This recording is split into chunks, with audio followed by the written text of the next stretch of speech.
Pemirsa, jenazah korban bencana alam banjir dan longsor yang melanda wilayah Padang Panjang, Sumatera Barat digotong oleh polisi dan warga melewati jalan setapak di kawasan Lembah Anai.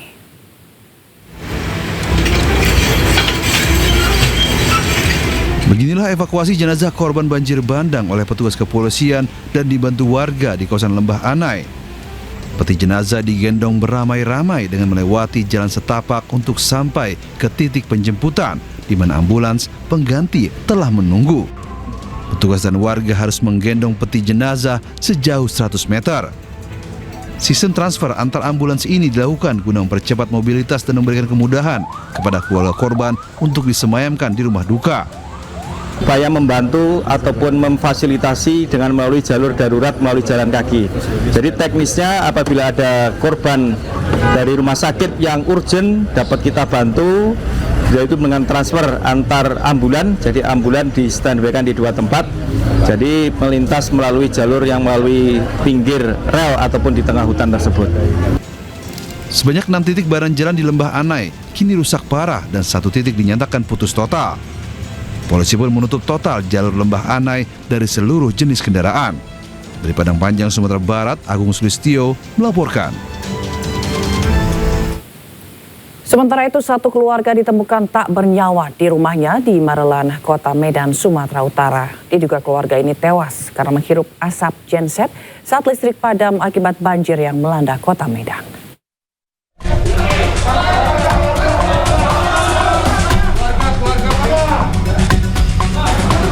Warga digegerkan dengan penemuan 3 jasad satu keluarga yang terdiri dari ayah, ibu, dan anak di sebuah rumah di kawasan Pasar 4 Barat, Kecamatan Medan Marelan, Kota Medan.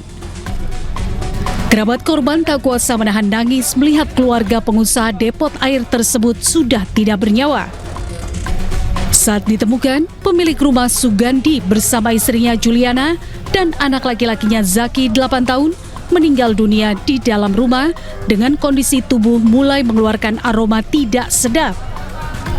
Sang istri ditemukan tergeletak di tangga menuju lantai 2, sementara Sugandi dan anaknya berada di dalam kamar. Diduga satu keluarga ini meninggal dunia karena keracunan asap genset saat terjadi pemadaman listrik ketika banjir yang melanda Kota Medan. Kita cek ternyata ada ditemukan 3 mayat, 1 seorang perempuan, 2 laki-laki, 1 masih umur 8 tahun. Kondisi mayat kurang lebih umurnya itu 2 hari kematian, 2 hari, kematian 2 hari ya. Ketiga korban telah dievakuasi ke Rumah Sakit Bayangkara Medan. Dari Medan, Sumatera Utara, Yuda Bahar, iNews melaporkan.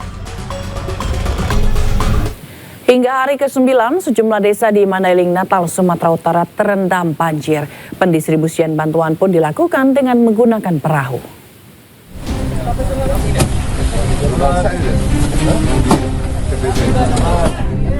Penyaluran bantuan mulai pangan hingga obat-obatan terus dilakukan untuk membantu korban banjir. Di Mandailing, Natal, bantuan terpaksa disalurkan dengan menggunakan perahu. Ini dilakukan lantaran sejumlah desa masih dilanda banjir dan terisolir akibat akses jalan yang masih terputus. Yang kita lihat di sini adalah perumahan yang terendam banjir. Saat ini kita berada di jalur utama. Berada di jalan ada jalan provinsi ya. Sekarang kedalaman ini kurang lebih 2-3 meter ya. Minimnya bantuan membuat para korban banjir kelaparan hingga banyak dari mereka yang terserang penyakit. Meski banjir sudah berlangsung sepekan, namun bantuan yang didapat warga masih sangat minim. Dari Mandailing, Natal, Sumatera Utara, Ahmad Hussein Lubis, iNews melaporkan. Banjir akibat luapan sungai menerjang permukiman warga di Kabupaten Bantaeng, Sulawesi Selatan. Banjir juga membuat poros jalan utama Makassar Bulukumba terputus.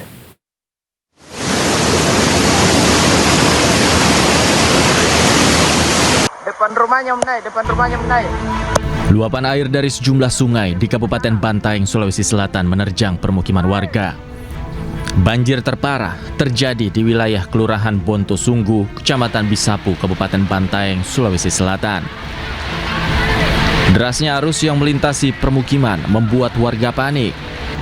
Banjir diduga dipicu curah hujan dan diperparah dengan meluapnya sejumlah sungai. Tak hanya permukiman, banjir juga merendam pasar, swalayan, terminal, dan sebagian jalan poros utama Makassar Bulukumba. Adapun lokasinya berada di 2 kecamatan, yaitu Kecamatan Misapu dan Kecamatan Bantaeng. Khusus untuk area permukiman, diantaranya adalah untuk wilayah Gargia, kemudian asrama polisi, Jalan Elang, kemudian juga pasar sentral dan terminal. Kemudian juga yang terkena dampak banjir ini adalah akses jalan poros Jalan Pahlawan yang menghubungkan Bantaeng Bulukumba, sehingga sempat memacetkan jalur transportasi yang baik yang menuju ke Makassar maupun yang menuju ke Bulukumba. Tak ada korban akibat banjir ini, namun petugas masih mendata jumlah kerugian yang dialami warga. Dari Bantaeng, Sulawesi Selatan, Haris Kareng Mamo, iNews melaporkan. Pemirsa, Presiden Prabowo Subianto menemui pengungsi bencana banjir dan longsor di Tapanuli Tengah, Sumatera Utara. Presiden perintahkan aparat negara kerja cepat, tepat, dan menyeluruh menanggulangi dampak bencana dan urus pengungsi.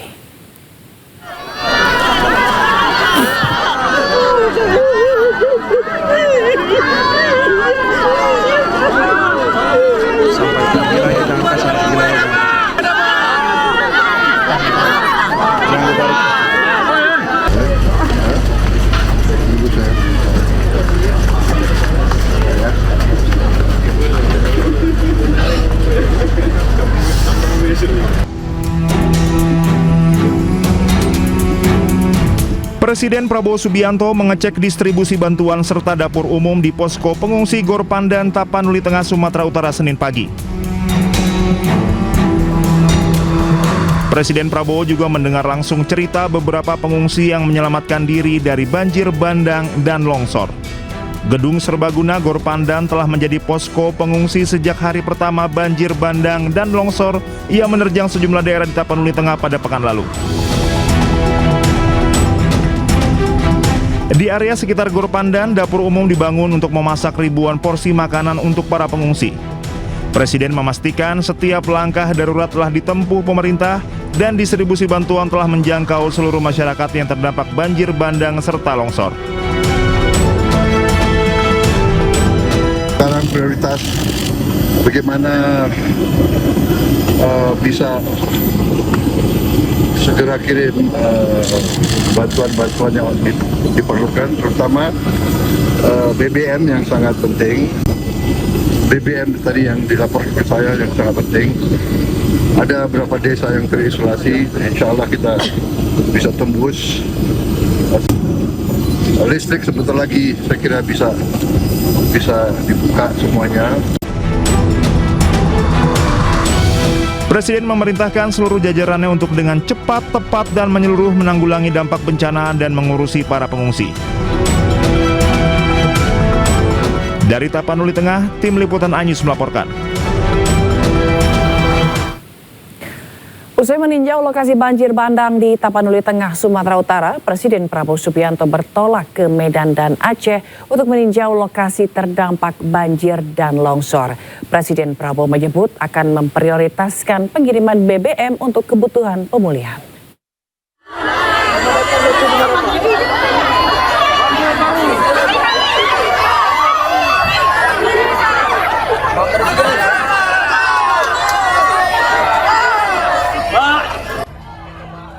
Usai meninjau lokasi banjir bandang di Tapanuli Tengah, Sumatera Utara, Presiden Prabowo Subianto bertolak ke Medan dan Aceh untuk meninjau lokasi terdampak banjir dan longsor.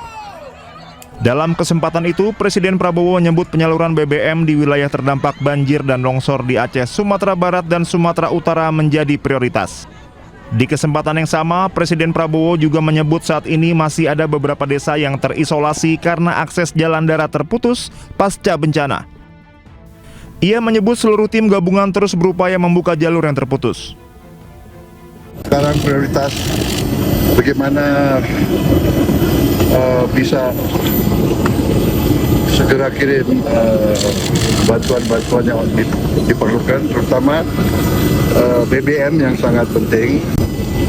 BBM tadi yang dilaporkan ke saya yang sangat penting. Ada beberapa desa yang terisolasi, insya Allah kita bisa tembus.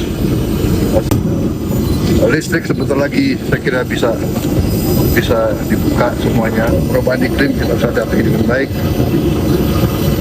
Pemerintahan harus benar-benar berfungsi menjaga lingkungan, mengantisipasi kondisi di masa depan mungkin yang di daerah-daerah juga semuanya harus siap menghadapi kondisi yang perubahan iklim yang berpengaruh.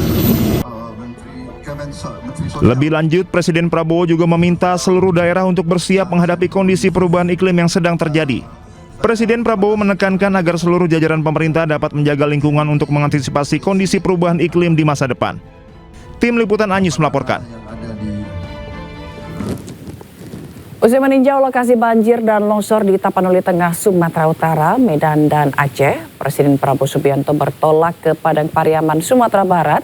Presiden meninjau lokasi pengungsi terdampak banjir dan longsor.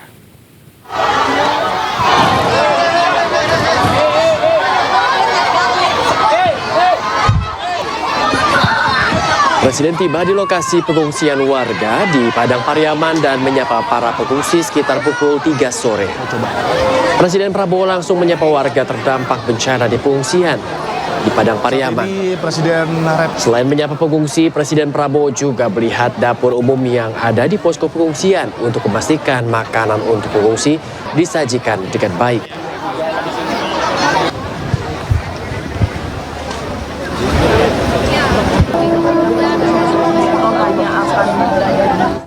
Selain itu, pemirsa, Presiden Prabowo Subianto menegaskan akan menindak maling yang mencuri uang rakyat.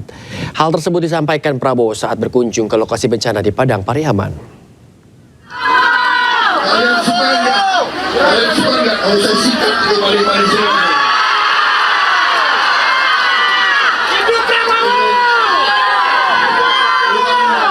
Uang yang mereka curi nanti kita alirkan semua ke rakyat.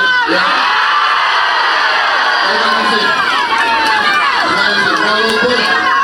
Walaupun saudara di tempat yang susah sedang mengalami musibah, tapi semangatmu luar biasa.